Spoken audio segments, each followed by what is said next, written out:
Usapang may puso, dedikasyon, inspirasyon at napapanahon. Tanungan, sagutan, refleksyon, reaksyon. Talk, talk, Nabo Talk.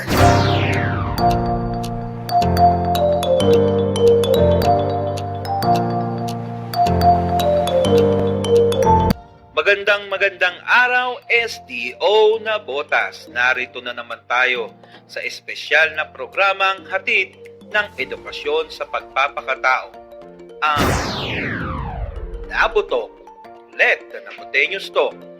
Ang programang ito ay naglalayon na makapagbahagi sa ating mga mahal na mag-aaral ng mga istoryang pupukaw sa inyong mga puso at mga mensaheng kapupulutan ng mga mahalagang aral. Ako po ang inyong lingkod, Ginoong Cesar S. Salvame Jr., guro mula sa Paaralang Elementarya ng Dagat-Dagatan, ang magiging tagapagdaloy ng ating talakayan ng pinamagatang Kahandaan ng Kabataan sa Oras ng Kalamidad at Sakuna, Act of Voluntarism. Taus-puso po ang aming pasasalamat sa mga taong nasa likod ng programang ito sa pangunguna ng ating tagapamanihalang pansangay ng lungsod ng Nabotas, Meliton P. Surbano. Kasama rin ang ating ikalawang tagapamanihalang pansangay, Ginang Isabel Sibayan. At syempre, hindi rin natin dapat kalimutan ang ina ng programang ito, ang ating tagamasid sa programang Edukasyon sa Pagpapakatao, Ginang Preciosa N. Kabinbin. Kami rin po ay nagpapasalamat sa ating lokal na pamahalaan sa pangunguna ng ating punong lungsod, kagalang-galang John Reynald M. Chanco. At higit sa lahat, ang punong guro ng Paaralang Elementarya ng Dagat-Dagatan, Ginang Sonia Padernal. Sa episode na ito, nabibigyan natin ng pagkilala ang guro at mga mag-aaral na bahagi ng programa ng Batang Emergency Response Team o BERT. Para po sa kaalaman ng lahat, ang Batang Emergency Response Team ay isang pupil-centered disaster risk reduction management program. Layunin nito na maging handa ang bawat paaralan sa mga panganib na dulot ng sakuna at bigyan ng proteksyon ang mga mag-aaral, mga guro at mga non-teaching personnel. The idea of involving volunteers in SDRRM program was based on the implementing rules of the Philippine Disaster Risk Reduction Management Act of 2010 na nagbibigay ng mas malinaw na mandato tungkol sa volunteer participation. Sa panahon ng di inaasahang sakuna, sino ba ang ating mga sinasandalan? Diba mga volunteers? Ang mga local government units o LGU ay laging nangangailangan ng mga volunteer para makatulong sa search and rescue, technical assistance, and psychological support. Excited na ako na malaman pa kung paano pinaghahandaan ng Paaralang Elementary ng Dagat-Dagatan ang mga kalamidad at sakuna, katuwang ang ating mga guro at piling mag-aaral sa SDRRM at Batang Emergency Response Team. Tawagin na po natin ang ating panauhin sa araw na ito. Siya ang kasalukuyang BASE Coordinator ng Paaralang Elementarya ng Dagat-Dagatan at bilang tagapanguna ng School Disaster Risk Reduction ay naging sandigan ng paaralan sa mga kahandaan sa kalamidad at sakuna. Bigyan natin ng masigabong palakpakan, Ginang Lubelia Dica. Welcome po ma'am sa ating Nabuto. Magandang araw Sir Cesar at ako po ay nagpapasalamat sa imbitasyon sa akin sa episode na ito ng Nabuto. Yan, maraming salamat po Ma'am Lubel sa inyo pong pagtugon sa amin pong paanyaya.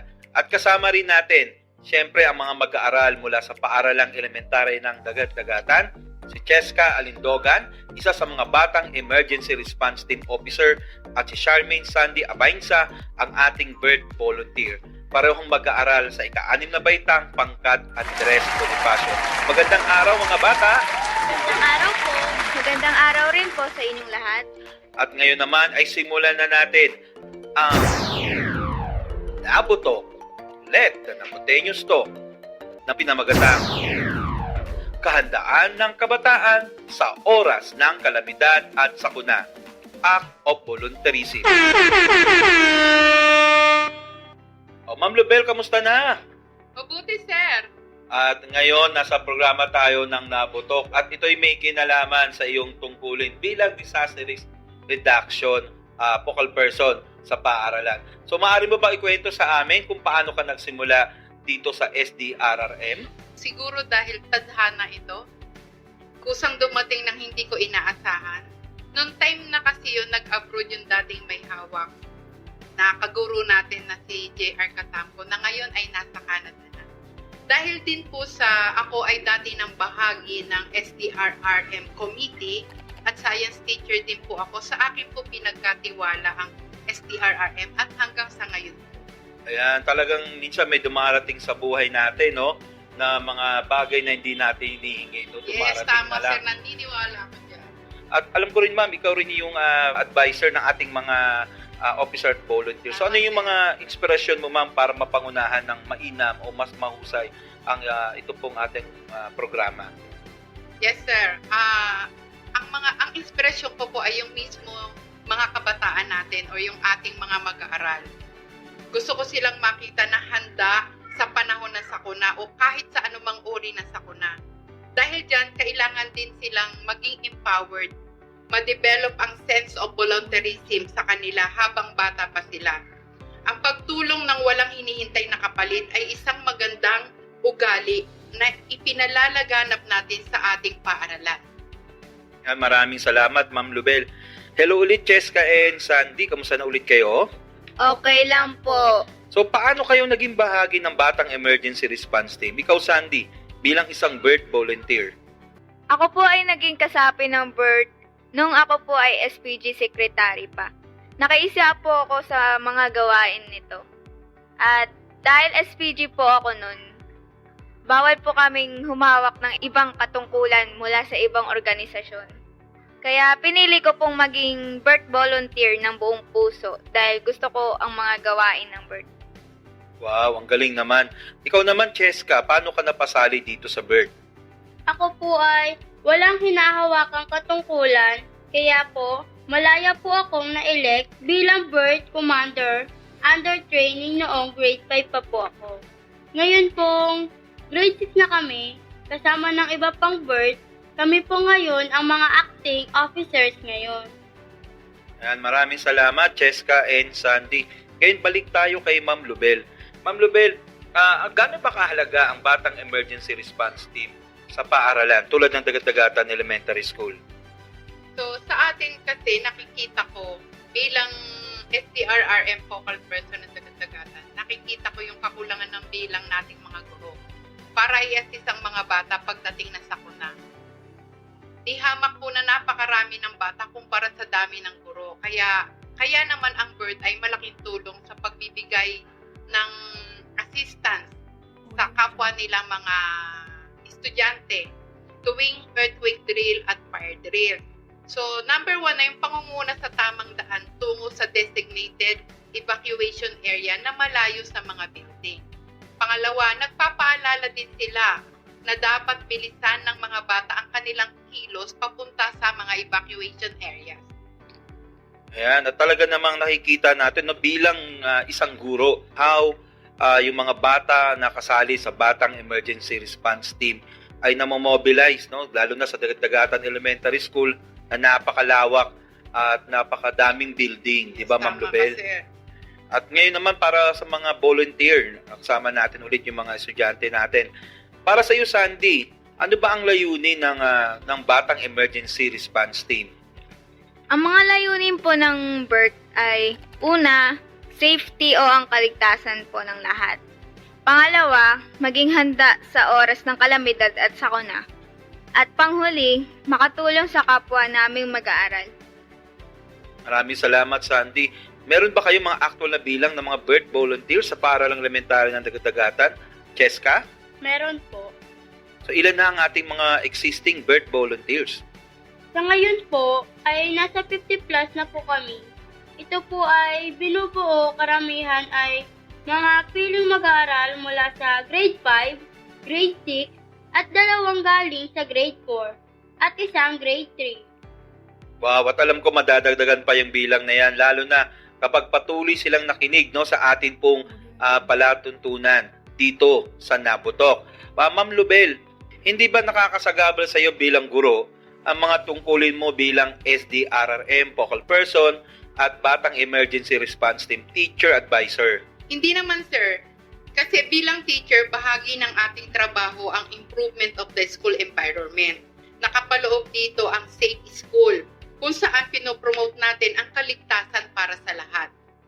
Yan. It's good to know no, na kahit po napakarami nating mga gawain bilang isang guro, ay nabibigyan pa rin natin ng panahon at oras yung mga mahalagang programa na katulad ng disaster risk reduction. Sa iyo naman, Sandy, hindi ba nakakasagabal sa iyo ang pagiging volunteer sa BERT, lalo na sa iyong pag-aaral? Hindi naman po, dahil bukod sa academic, gusto ko rin pong matutunan ang mga gawain sa BERT, kaya naglalaan po ako ng oras para dito. Wow naman. At ikaw naman, Cheska, paano mo naman nababalanse ang iyong oras bilang officer at estudyante? Time management po. Dahil bago po mag-earthquake drill, nagmi-meeting po kami at pagkatapos po ng earthquake drill. At may oras pa naman po ako para sagutan ang mga takdang aralin at activity ko po. At alam ko mga honor students din kayo, di ba? Opo. So ano yung reaksyon ng inyong mga magulang nang malaman na kasali kayo dito sa BERT program ng DDES at paano nila kayo sinusuportahan? Ikaw, Sandy. Masaya po sila dahil para sa kanila isang malaking karangalan po sa akin ang makasali sa ganitong organisasyon na kung saan ay minsanan lang po mabigyan ng ganitong opportunity. Wow, talaga naman. Kung ako yung magulang nyo, matutuwa din ako kapag ang anak ko ay kasali sa mga ganito makabuluhang programa. Ikaw naman, Cheska, ano naman ang say ng magulang mo nang malaman na officer ka ng Batang Emergency Response Team? Masaya po sila dahil pinapayagan po nila ako na pumunta sa mga meeting at seminar. At binibigay po nila ang mga kailangan ko sa BERT. Napakahusay ng ating mga guests sa ating pong episode ng Nabotok, no? Kaysa mag-spend sila ng oras sa mga social media, di ba? Yung iba, mga kabataan ngayon, nagti-TikTok. Pero itong mga kasama natin, talaga mga responsableng members at volunteers o officers ng Batang Emergency Response Team. Ma'am Lubel, kailangan ba talaga ng mga volunteer pagdating dito sa usapin ng disaster risk reduction at dito sa Batang Emergency Response Team implementation? Yes, sir. Kailangan natin ng mga volunteers lalo na pagdating na sakuna. Sila yung ating mga kaagapay, kaalalay, lalo na sa panahon ng sakuna. Kaya kailangan namin ng hindi lang mag-aaral, ganun din ang mga parent. At dito, napopromote natin ang act of volunteerism. Ayan, yung usapin natin ay tungkol sa act of volunteerism, yung pagtulong ng walang hinihintay na kapalit. So, Cheska, paano ka nakakatulong sa kapwa mo mag-aaral bilang isang BERT officer? Nakakatulong po kami sa paggabay kung saan po mas ligtas ang kapwa namin mag-aaral na malayo sa malalaking building na maaaring bumagsak sa amin. Wow, nakakatuwa naman talaga, no? Na very matured na kayo mag-isip, lalo na pagdating sa disaster risk reduction management. At ikaw naman, Sandy, maaari ka ba magkwento sa amin ng iyong mga natutunan o nagawa bilang isang BERT volunteer? Natutunan ko pong mag-assist ng mga bata tuwing earthquake drill at fire drill, papunta sa designated safe evacuation areas. At during trainings, natutunan ko na rin pong manggamot ng mga na-injured. Ayan, lalo na yung pagbibigay ng first aid, no? Yung paglalagay ng bandage, lalo na kapag dumating talaga yung actual na sakuna, maaasahan natin yung mga batang member ng Batang Emergency Response Team. At alam natin, di ba, Ma'am Lubel, na hindi lahat ay pwedeng sumali sa BERT. Yes, sir. So ano yung dapat taglayin ng mga bata kung nais niyang maging bahagi ng Batang Emergency Response Team? Kung gusto po nilang sumali, dapat unang-una ay may pagpayag ng kanilang mga magulang na gusto nilang sumali sa BERT. Ito tinatawag natin parent consent. Dahil bata pa rin sila, tinitiyak natin ng kanilang kaligtasan kaya pinapa-attend natin sila ng mga trainings. Dapat willing silang umattend. Dapat sila ay physically fit. Malakas ang pangangatawan dahil kailangan nila na laging maging alerto. Pang-apat, dapat seryoso sila sa kanilang layunin na makatulong sa kapwa mag-aaral. Wow, at talaga naman kapag taglay ng mga bata ito, no, itong mga sinabi ni Ma'am Lubel, ay magiging produktibo yung mga bata with the consent, syempre, ng mga magulang. Maraming salamat, Ma'am Lubel. At ngayon naman, Sandy, ano yung mga mahalagang abilidad o kakayahan na dapat taglayin ng isang bird volunteer? Sa akin pong opinion, dapat pong mabilis kumilos at mabilis mag-isip ang bird. May alam sa pagbibigay ng paunang lunas kung kinakailangan. Malakas ang loob at alerto sa lahat ng oras, lalo na sa mga kalamidad at sakuna. Itong Batang Emergency Response Team, kayo ay nangunguna o tumutulong upang matiyak ang seguridad ng ating mga mag-aaral. So Cheska, bilang officer ng BERT, so ano yung leadership skills na naipamalas mo na sa pagganap ng iyong mga tungkulin? Dapat po may kakayahan pong manguna at malakas ang loob, masipag, alertong pag-iisip, maging kalmado at huwag mataranta para magawa ng tama ang mga activity. Wow, at alam ko, hindi yan basta natutunan lang ninyo, no? Ito ay dumaan kayo, no, sa masusing pagsasanay o training. So balikan natin si Ma'am Lubel.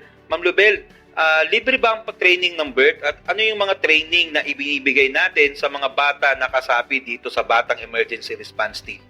Yes sir, karamihan po ng bird trainings ay libre lang. So, ang una dyan, yung hazard mapping, ito po ay school-based. No, kung saan binibigyan sila ng checklist ng mga observable situation sa paaralan na pwedeng ikapahamak o magbigay kapahamakan sa mga gaya nilang bata kung ito ay mapapabayaan. So, ang gagawin nila dito, iikutin nila ang paaralan at lilikumin ang mga impormasyon. At ang lahat ng makalap nilang impormasyon, ito po ay isasubmit namin sa school administration para naman mabigyan ng karampatang aksyon. So, ang bandaging at proper way to carry wounded, injured schoolmates, ito po ay parehong school-based. So, may katulong po akong teacher sa pag-training namin ito. Ang first aid at basic life support, sponsored ito ng Red Cross. So, lahat po ng BERT ay ini-encourage namin na maging member ng RCY or Red Cross Youth.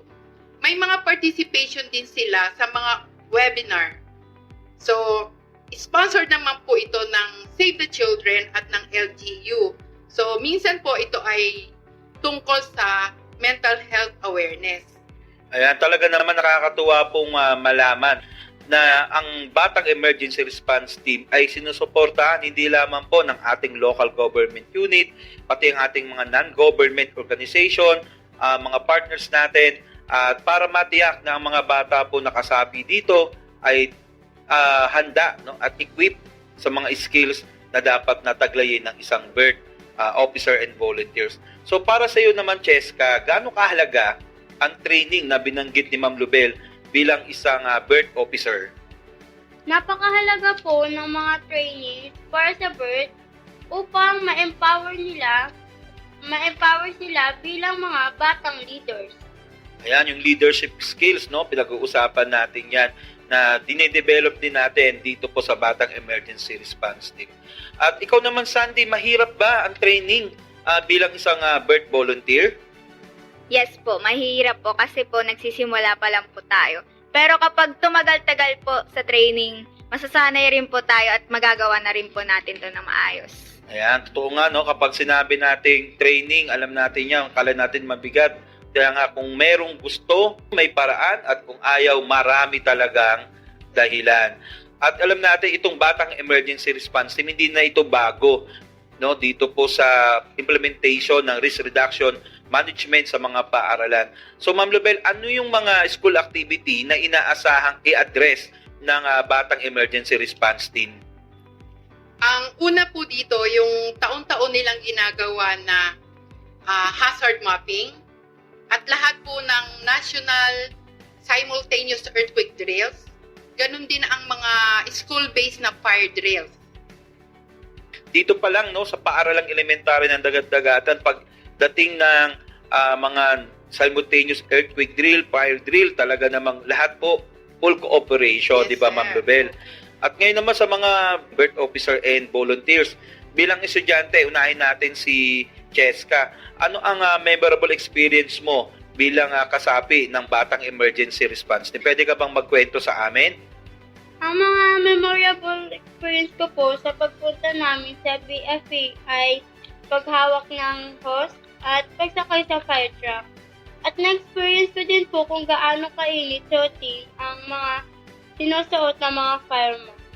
Wow, na-experience na maging bombero in a day ng ating mga guest dito. Ikaw naman, Sandy, ano naman ang iyong maibabahaging memorable experience? Para sa akin po, ang memorable experience ko po sa pagiging birth volunteer ay ang Red Cross training tulad ng pagsasagawa ng CPR at paglalagay ng mga bandage sa iba't ibang uri ng sugat. At bukod doon, naranasan ko rin po yung maging pasyente lalo na kapag mga roleplay ng earthquake drill. Hindi lang kayo naging bombero, naging mga health worker pa kayo. Kaya dun sa mga nakikinig na mga mag-aaral dito sa ating programang Nabotok, nalaman na ninyo ang kahalagahan ng Batang Emergency Response Team at siguradong mamomotivate kayo lalo na kapag narinig pa ninyo yung mga challenges na na-experience ng ating mga panauhin sa oras na ito. Kaya balikan natin si Ma'am Lubel. Ma'am Lubel, bilang birth teacher advisor, ano yung paborito mong part na maaari mong ibahagi sa atin pong mga tagapakinig? Para sa akin, pag nakikita ko, unti-unting nagiging handa sila na harapin ang sakuna. Pag nakikita ko na maaasahan sila kahit na wala ako para mag-guide sa kanila. Gaya noong last June 13, yung may earthquake na nangyari, magnitude 6.3, alas 10 ng umaga, kasalukuyang nasa seminar ako kasama ng iba pang SDRRM focal persons. So, nabalitaan ko na tumulong sila sa pagpapalabas ng mga bata papunta sa evacuation areas. Yung mga ganitong kwento ang kinakatuwa ko dahil napupuri sila ng ibang mga guro. Ikinukwento lang sa akin ang maganda nilang ginawa. Nakakatuwa, no, na marinig yung mga ganyang mga statement o testimonial. Kasi nga dito sa Batang Emergency Response Team, hindi lang natin dinidevelop yung mga skills ng mga bata, kundi yung kanilang attitude, no, yung kanilang values, lalo na sinabi mo nga na wala ka nung time na yon. Yes, sir. Tapos nagkusa sila na gawin yung kanilang mga trabaho. Ibig sabihin, hindi lang yung pakitang tao lang, no? Yes, Alam nagampanan nila yung kanilang mga tungkol. alam na nila yung kanilang mga dapat gawin, which is good, no, lalo na yung mga dinidevelop natin sila bilang mga independent learners. Yes. No? Ngayon, Sandy, bilang volunteer, so ano yung nararamdaman mo kapag nakakatulong ka bilang sa iyong kapwa mag-aaral bilang birth volunteer? Masaya po akong makatulong sa kapwa ko mag-aaral. Maganda po sa pakiramdam na nakakatulong ako sa iba. At bukod doon, lahat po tayo ay nagiging ligtas. Lalo na kung ito ay totoong sakuna. Yan, di ba, pag nagkakaroon ng mga drill, no, sa mga sa ating paaralan, iba't ibang mga grade yung inyong ginaguide sa iba't ibang mga evacuation area, tama ba? Opo. Ayan. At balikan ulit natin si Ma'am Lubel. Ma'am Lubel, binanggit natin kanina yung pagiging birth teacher advisor mo. So, mayroon ka rin bang maibabahagi sa amin na memorable experience mo na talaga namang pumukaw sa iyong damdamin bukod sa iyong binanggit kanina? Bilang teacher advisor, natututo din ako sa kanila. So, marami din akong nakukuha sa kanila. Ang mga bata, may sariling lakas na kahanga-hanga. Yung willingness nila na matuto during trainings, meetings, at briefings, hanga ako sa kanila. At yun yung mga experience na tinetreasure ko. Yung willingness din nila na makatulong kahit pa sabihin ko na, o bakit gusto mo sumali? Mapapagod ka lang dyan. Maiinitan ka lang. Papawisan ka. Sabi kong ganun sa kanila. Pero pag sinagot nila na, masaya pong makatulong sa iba, yun po natutuwa ako dun sa willingness nila talaga na makatulong sa iba, sa kapwa nila mag-aaral.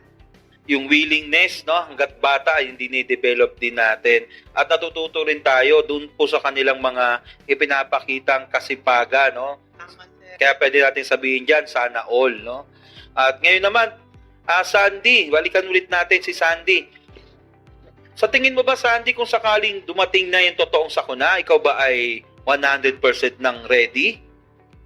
Hindi ko po masasabi na 100% completely na handa na kami sa totoong sakuna. Pero, unti-unti po ay sinisikap naming maging handa. Bukas ang aming mga puso at isipan na matuto para mas maging handa sa totoong sakuna at kalamidad. Lalo na ngayon, di ba, nakakaumpisa pa lamang ng school year. At alam ko, marami pang nakapilang mga activity, programs o schedule ang Batang Emergency Response Team para higit pa kayong matulungan at ma-develop ang inyong mga skills. Ngayon, balikan ulit natin si Ma'am Lubel. Ma'am Lubel, base sa iyong karanasan o experience, ano-anong kakayahan at abilidad ang dapat taglayin ng isang Batang Emergency Response Team Teacher Advisor? Dapat ay may lakas ng loob, alerto, may malasakit sa kapwa, at may mahusay na pagpapasya or good decision making. Ang mga katangiang ito dapat ay naipapakita natin sa mga bird upang kanilang tularan. Hindi lang siguro dapat bird advisor ang may ganitong katangian. Dapat lahat ng guro ay may mga katangiang ganito upang sa oras ng sakuna, may tutularan ang kanilang mga mag-aaral. Maraming salamat, Ma'am Lubel. Ma'am Lubel, bilang huling katanungan, ano ang maibabahagi mong payo doon sa mga batang gustong sumali bilang volunteer o officer o member ng Batang Emergency Response Team? Ang maipapayo ko sa kanila ay kumilos ng may buong pag-iingat. Maging alerto sa lahat ng pagkakataon pagkat ang sakuna ay hindi natin mapipigilan. Pero magagawa natin na walang masaktan kung lagi tayong magtutulungan. At pagpatuloy nila ang pagtulong sa kapwa nilang mag-aaral na walang kapalit. Isang ugali na magandang kasanayan nila ngayong bata pa lamang sila. Ayan, yun nga yung tinatawag natin. Yun yung act of volunteerism na kahit ituro mo sa mga bata, no, ay hindi agad yung matututunan hanggat hindi nila nararanasan. Kaya maraming salamat po, Ma'am Lubel. At ngayon, balikan natin yung ating mga guest mula sa Batang Emergency Response Team. Meron ba kayong mensahe o paanyaya dun sa ating mga tagapakinig ng mga mag-aaral na gustong sumali sa Batang Emergency Response Team? Ikaw muna, Cheska. Ang mensahe ko po sa mga batang gustong sumali sa bird organization ay dapat makaya nila. Dahil minsan lang makasali sa mga school organization. At ikaw naman, Sandy, meron ka bang mensahe sa mga bata na gustong sumali sa Batang Emergency Response Team? Ang mapapayo ko po sa kanila, kung mabibigyan po sila ng opportunity na makasali sa ganitong organizations, sulitin na po nila. Kasi po, may mga bata minsan na kahit gustong-gustong sumali, hindi po nabibigyan ng pagkakataon. Kung sasali man po sila, ang nais lang po namin ay dapat makakatulong sila sa mga bata na maging handa, lalo na sa oras ng totoong mga sakuna. Maraming salamat, Cheska and Sandy. Ma'am Lubel, maraming salamat sa paglalaan ng oras, lalo na sa ating mga tagapakinig na patuloy na lumalim po, lalo sa usapin ng kaligtasan sa gitna ng sakuna at kalamidad.